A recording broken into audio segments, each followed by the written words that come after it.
With the release of Trails Through Daybreak 2, the usual question comes up: do I need to play all the games before this one? And the answer is yes, because a lot gets referenced, and soon you'll have the remake of the first game in the first arc, Trails in the Sky, to start your journey. But in case you can't wait, and you don't have the time to play all of them, I got you covered with this super short summary of Trails in the Sky FC. If you want a summary with a bit more detail, check out my other video on the subject. And if you'd like a deep dive into every aspect of the plot, then let me know in the comments and I shall endeavor to fulfill that request. Trails in the Sky FC, or First Chapter, is the first game in the first arc of the Trails series, starring Estelle and Joshua Bright, new members of the Bracers Guild. Think D&D adventurers, professional do-gooders. The game opens 5 years in the past with Cassius Bright, the biggest badass on the continent, getting back home to his daughter and bringing a small boy with him, who becomes his adopted son, Joshua. 5 years later, and the start of the actual game, the two Bright children are taking their test to become full-fledged members of the guild, with their mentor Sherazard, aka Shera, guiding them. They succeed and soon after have to resolve a situation when two dumb kids get lost in the local monster-infested tower. They get to them, but in the end they need a quick assist from their dad. They report to the guild and get a letter for their father, a request of help from a guild branch in another country. Cassius is awesome, and they need a bit of that awesomeness. Cassius departs and leaves his unfinished tasks to everyone else, including the kids. These tasks include clearing out vermin from a farm, and then getting a big gem from the local mine to the mayor, who at the time is entertaining a young girl from a prestigious academy. They then take a couple of journalists, Niall and Dorothy, to the monster-infested tower and are joined by an archaeologist called Dr. Alba. Joshua having some kind of adverse reaction to meeting the man. When they come back, the mayor tells them the gem has been stolen. It was the so-called student, who's really part of the Kabwa Sky Bandits.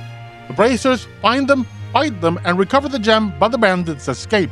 Back at the guild, they get the rewards and are informed they need to work at every regional branch in the country to earn their senior Bracer status. Not only that, but apparently the airliner Cassius was on has disappeared, and he is considered MIA. Shera, Estelle, and Joshua head to the Boss region. The kids register the new branch and talk to the mayor for her request to solve the mystery of the missing airliner. Only problem is the army is handling the investigation, and the man in charge, General Morgan, thoroughly hates the Bracers. At first, he stonewalls them, then when the Bracers manage to make some actual progress, he declares them in cahoots with the bandits and puts them in prison. The mayor gets involved and gets them out of prison, and when the soldiers get in the Bracers' face in the middle of the street, the leader of Liberal's intelligence division, Colonel Richard, and his second-in-command, Captain Amalthea, defuse the situation and remind the men that the guild and army are allies. The Bracers track the movement of the bandits. Here are two of them commenting on how their leader has been acting funny, and once upon a time would never have pulled off the kidnapping of the airliner, and then see them interacting with masked mercenaries who seem to be the ones actually running the show. Estelle, Joshua, and Shera catch a ride on their airship and infiltrate their base, take out their men, rescue the passengers, and then subdue the leaders, with the head bandit waking up after the fight confused, with no knowledge of anything that's transpired. The juniors also discover that Cassius was never on the airship, he got off before it departed, so they still don't know what happened to him. Back in the city, they get the reward and letter of recommendation and receive a package intended for Cassius. It contains a black orbment of some kind and a note from a man simply named K to take the object to Professor R. Shera returns to Roland, and Olivia, a traveling bard that joined them during the adventure, goes with her, and during their flight there, he reveals he's something of an Imperial operative, here in Liberal to make contact with Cassius Bright. New chapter, new region, this time Seaside Ruan, but first they spend some quality time with gruff jerk Bracer Agate, who's very dismissive of the juniors, Estelle especially.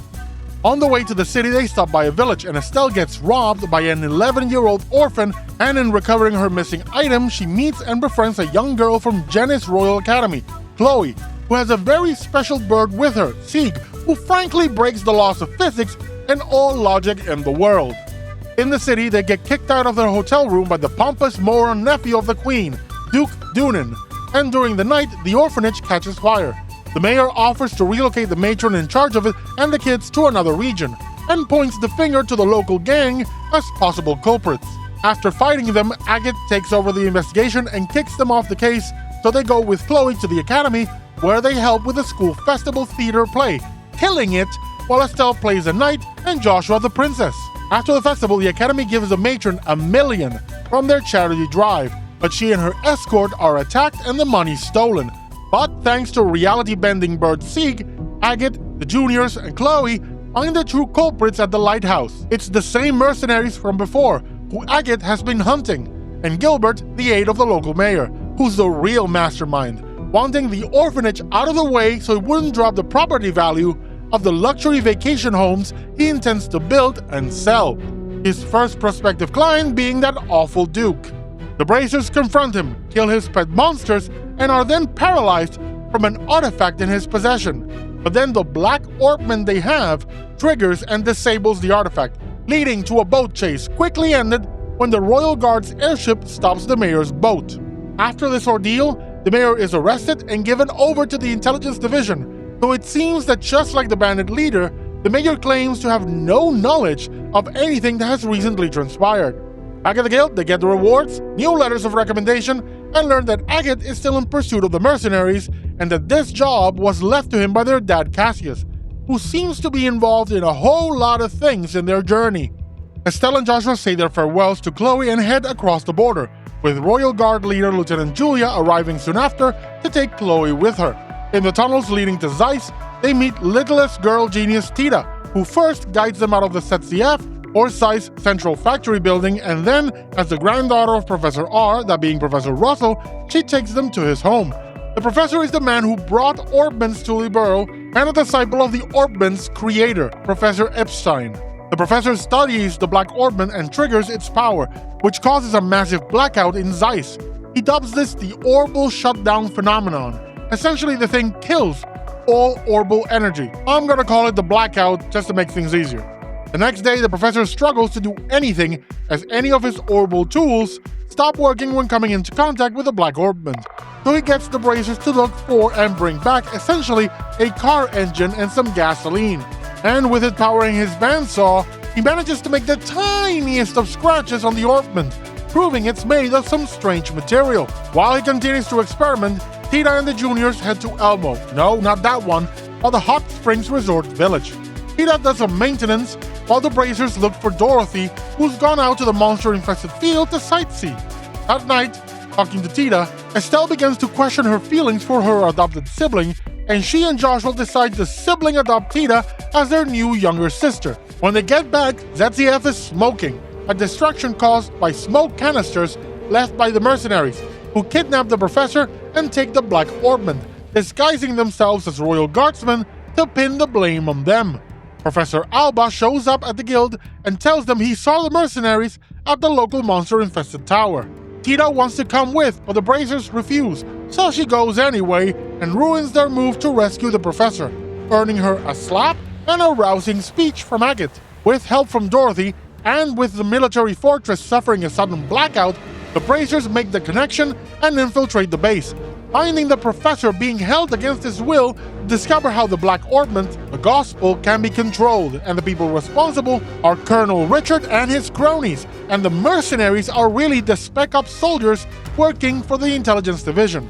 Colonel Richard once served under Cassius before the man left the army, and is now a rebel planning a coup, having already taken control of the military and imprisoning anyone who dissents, and declaring the Royal Guard terrorists for the kidnapping. When they leave, taking the black orbment with them, the Bracers break the professor out, and with the help of Major Sid, the man in charge of the fort, who's only pretending to be on the other side, they escape.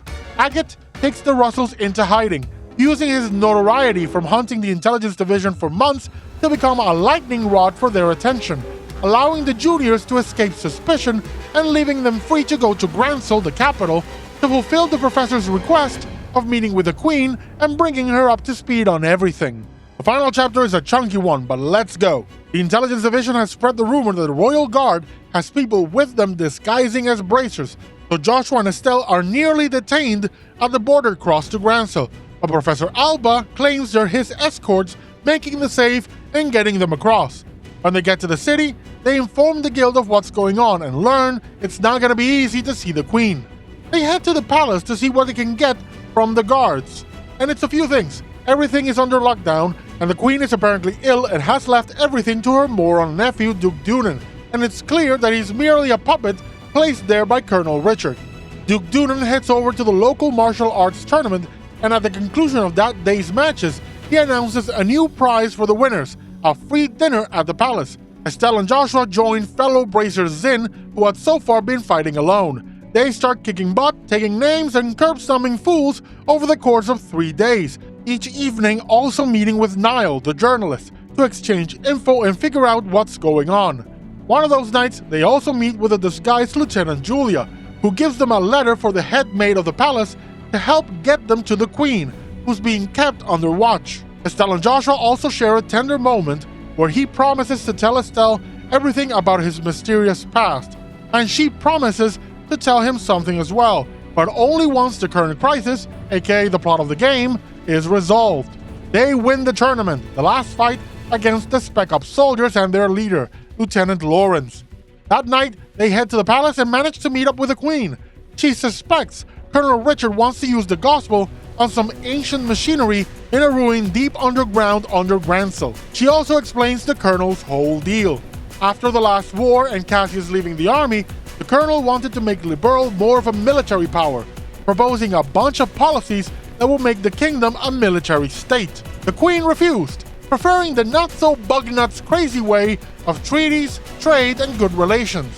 When she chose her granddaughter as heir, the Colonel disagreed, so he's taking over and putting Dunan on the throne to rule from the shadows. The whole thing is born from a twisted sense of patriotism. The Queen then asks them to rescue her granddaughter, and together with a royal guard, they do so, only for Estelle to realize what was abundantly obvious to everyone else, that Princess Claudia is really Chloe, or vice versa. The princess then has a mission of her own for the Bracers and Guardsmen, to help her retake the palace and save the Queen, which they do. So first they have to go through Lawrence in an unwinnable boss fight, but come out of it unharmed, as the man merely wanted to distract them and delay them so the Colonel could fulfill his mission. With everyone gathered and Agate and the Russells joining in soon after, the Queen tells them Richard is after the Shining Ring, the Aureole, one of the legendary Septarians, godlike artifacts, this one apparently capable of controlling nature. So they head into the final dungeon, facing off against Captain Amalfi on the way and curb-stomping her into submission. On the bottom floor, they find the Colonel, who claims that without Cassius, the nation is simply too weak, and so they need this ultimate power to keep them safe.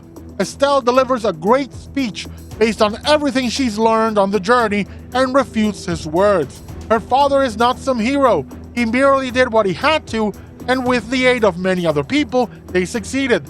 Joshua then interjects and makes it clear that there was no way for the Intelligence Division or Richard to have found out about this artifact, meaning that much like all the other villains in the story, he's been manipulated, mind-controlled, his memories altered, just so he would get here.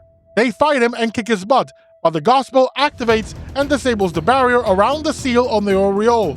This also releases the seal on the artifact's Guardian, a giant mech who's the final boss. They fight it, but it keeps getting up.